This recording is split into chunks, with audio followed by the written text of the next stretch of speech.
Pisang hijau Ambon ini adalah salah satu pisang terpanjang yang pernah dipanen Mbok Jar. Buliran pisangnya besar-besar dan juga sisirannya banyak banget. Begitu juga pisang raja ini. Pisang ini termasuk pisang raja super yang biasanya banyak dicari untuk acara-acara sakral, misalnya perkawinan dan juga khitanan. Karena dalam adat Jawa, pisang raja wajib ada.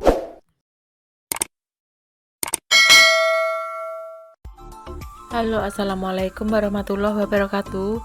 Dalam video ini Mbok Jar ingin menampilkan rangkuman video panen pisang yang Mbok Jar lakukan dengan berbagai jenis pisang, diantaranya pisang hijau Ambon, pisang hijau lingi, pisang raja, pisang kepok kuning, dan juga yang lain-lainnya. Semoga video ini menjadi hiburan tersendiri bagi pemirsa di rumah dan juga bisa menjadi acuan bagaimana caranya menanam pisang agar buahnya menjadi panjang-panjang, bulirannya besar-besar dan juga halus mulus tanpa bercak-bercak maupun serangan kutu bubuk atau kutu kebul ya. Menanam pisang sebenarnya sangat mudah ya, asal tanahnya subur, cukup mendapatkan sinar matahari, bebas dari gulma maupun rumput-rumput liar, serta perawatan berkala. Apabila tanahnya kurang subur, bisa diberikan pupuk kandang maupun pupuk buatan. Faktor cuaca juga mempengaruhi kualitas buah pisang itu sendiri. Misalnya, buah pisang pada musim penghujan tentu beda dengan hasil buah pisang di musim kemarau.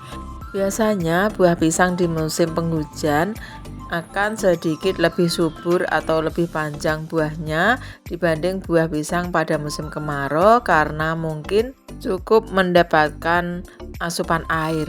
Tapi kekurangannya di musim penghujan, pohon pisang rentan roboh karena serangan angin.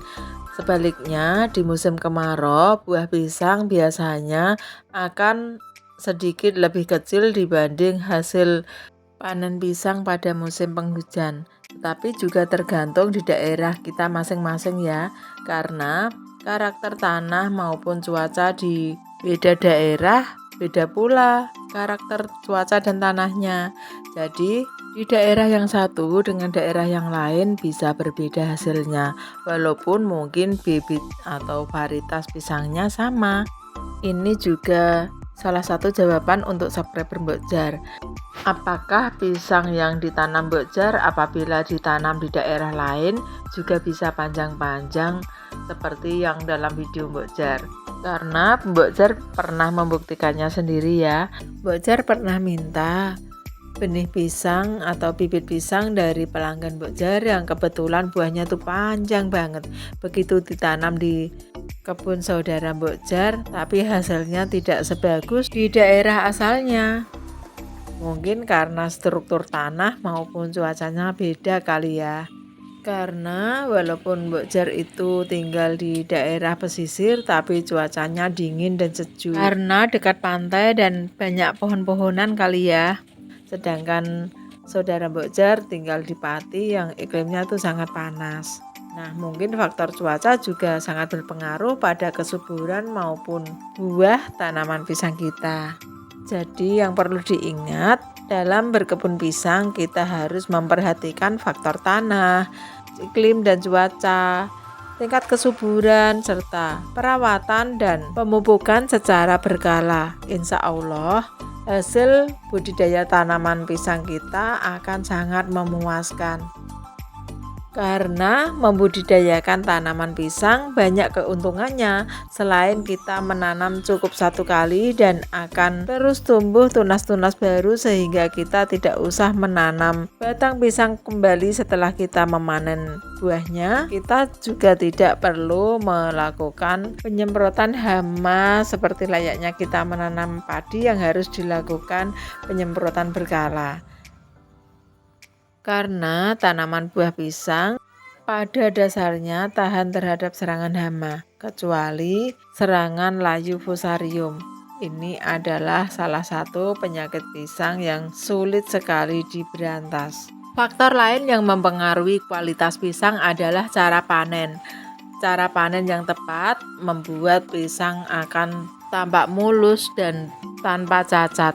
Akan tetapi apabila kita gegabah dalam cara memanen pisang, pasti pisangnya akan baret-baret, rusak, patah-patah, bahkan hancur berantakan. Siapa sih yang nggak suka apabila kita melihat pisang yang halus, mulus, tua, kualitas super, bahkan kalau misalnya bisa menjumpai pisang masak pohon kayak gini.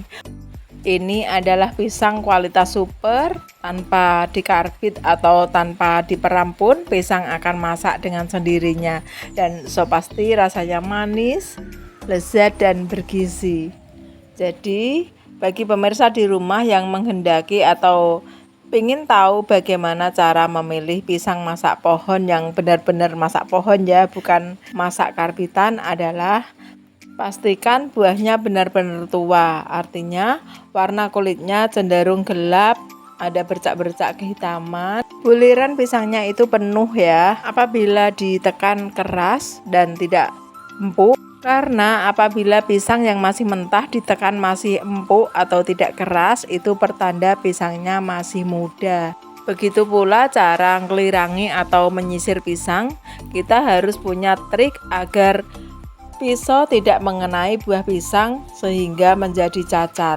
Kita harus menyisir satu demi satu, dicari celah-celahnya agar tidak baret-baret atau pisunya tidak mengenai buah pisangnya. Dengan demikian pisang yang kita hasilkan atau yang kita panen akan bagus, dan apabila pisang kita berkualitas, harga jualnya pun akan jauh lebih tinggi dibanding pisang biasa. Nah, demikian tadi tips dari Mbok Jar, bagaimana cara kita mendapatkan buah pisang yang bagus dan berkualitas. Semoga sedikit banyak ada manfaatnya untuk sahabat-sahabat Mbok Jar di rumah. Bagi yang baru bergabung dengan channel Mbok Jar, silahkan like, share, dan subscribe agar Mbok Jar makin semangat bikin konten-konten berikutnya. Dan untuk yang selama ini sudah mendukung channel Mbok Jar haturkan banyak-banyak terima kasih. Semoga dibalas kebaikan yang banyak oleh Allah Subhanahu wa Ta'ala. Amin amin ya robbal alamin. Wassalamualaikum warahmatullahi wabarakatuh. Dadah.